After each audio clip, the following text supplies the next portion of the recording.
They don't lead, they don't follow, they don't even play the game. The omega male, the ghost of the hierarchy, the outcast, the exile, the weirdo genius, or the sad clown. You might laugh at him, you might pity him, but without him, the hierarchy isn't complete. This is the Omega Male Explained. Before we dive in, don't forget to like, share, and subscribe.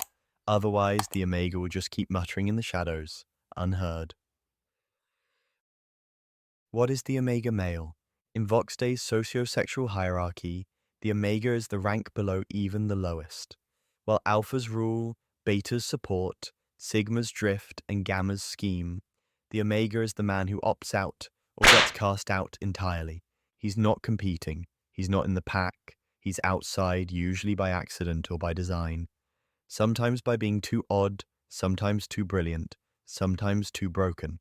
If the Alpha is the star quarterback, the Omega is the guy in the basement playing chess against himself. If the Gamma is the self-styled rebel, the Omega doesn't even bother pretending to play. Core traits of the Omega male: isolation, chosen or forced. Omegas live outside normal social structures.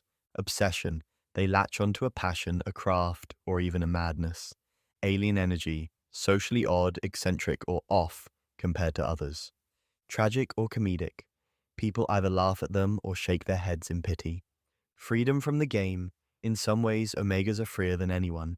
They don't care about a rank, but make no mistake, Omega isn't just a loser. Sometimes it's genius unchained. Sometimes it's madness unfiltered. Sometimes both. Real-world Omega examples: Nikola Tesla, a man who literally lit up the world, but couldn't light up his own dinner table. Obsessed with pigeons, died alone in a hotel room. Society benefited from his mind, but had no room for him socially. Andy Kaufman, comedy's ultimate outsider. He didn't tell jokes, he made audiences uncomfortable, confused, even angry.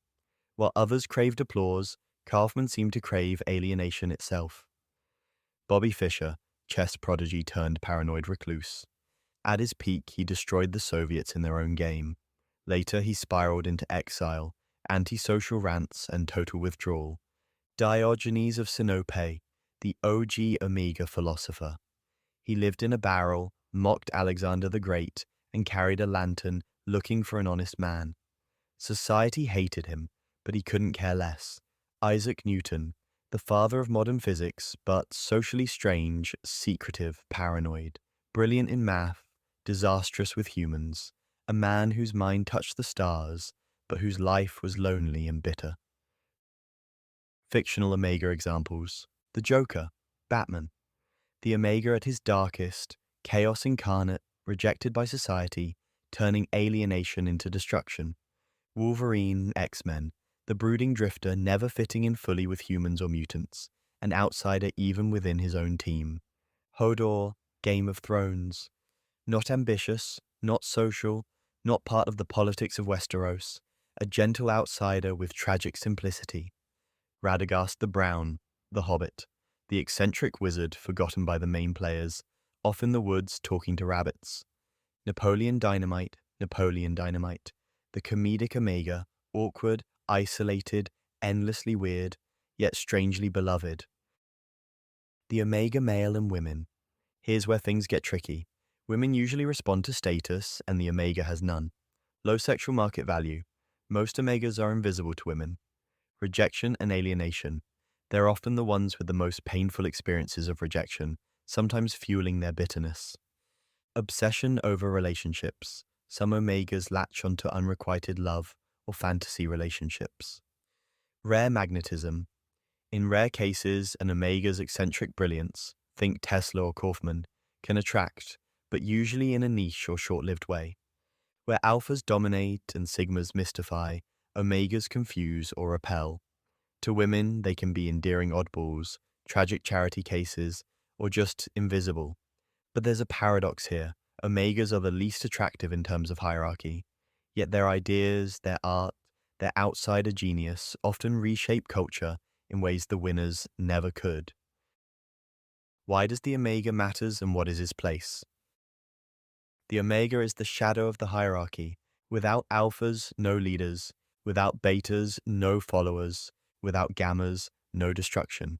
Without Omegas, no mirror showing society its absurdity. The Omega is proof that human value isn't just measured by dominance. He may be forgotten in his time, but later remembered as the one who saw differently, thought differently, or simply lived outside the pack. Critique of the Omega. Let's be honest. Most Omegas live tragic, painful lives. Alienation, loneliness, sometimes madness. Many self-destruct. But lumping all Omegas together as losers is lazy. Some are failures by circumstance. Some are geniuses that didn't fit. Some are eccentrics who chose freedom over conformity. The danger of being Omega isn't just irrelevance, it's resentment. Many bitter Omegas become destructive. The Joker is an extreme fictional example, but in the real world, bitter loners can lash out against the society that excluded them. Why people relate to Omegas. Here's the secret. Almost everyone has felt Omega at some point. Being excluded, being misunderstood, being laughed at, being alone. That's why Omegas matter, because they embody the universal experience of being on the outside. And while most climb back in, some never do. Summary of the Omega male: outcast, loner, exile, eccentric, obsessive, misunderstood, culturally powerful, socially powerless, invisible to women, accepted rarely through brilliance, mirror of society's cruelty and absurdity. The Omega is the most tragic, the most comedic, and the most dangerous archetype, precisely because he doesn't play by the rules. The Omega compared to the other ranks. If the Alpha is the star quarterback, surrounded by cheerleaders and the roar of the crowd, the Omega is the guy walking home alone after school, muttering to himself, head full of ideas no one asked to hear. If the Beta is the loyal right-hand man, always dependable, the Omega is the one nobody calls at all. He's not trusted, not depended on, often forgotten. If the Delta is the backbone of society, the everyday man who keeps the world running, the Omega is the one who slipped through the cracks, either too odd to hold steady ground, or too obsessed with something nobody else cares about. If the Gamma is the frustrated rebel who insists he's smarter than everyone else, the Omega is the man who doesn't even enter the argument.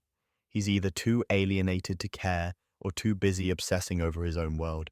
And if the Sigma is the lone wolf who chooses to walk away from the hierarchy, the Omega is the stray dog who was never let inside in the first place. The Sigma gets respect for being independent. The Omega gets pity or ridicule for being excluded. Final thoughts: the Alpha wins, the Beta follows, the Gamma rebels, the Sigma walks away. The Omega, he's already gone, and maybe, just maybe, that's his freedom. Call to action. If you found this breakdown of the Omega male eye-opening, hit like, share, and subscribe. Otherwise, the Omega might just retreat back into the basement and take his secrets with him. Next up on the agenda, the Sigma male. Everybody wants to be him, except for the Sigma himself.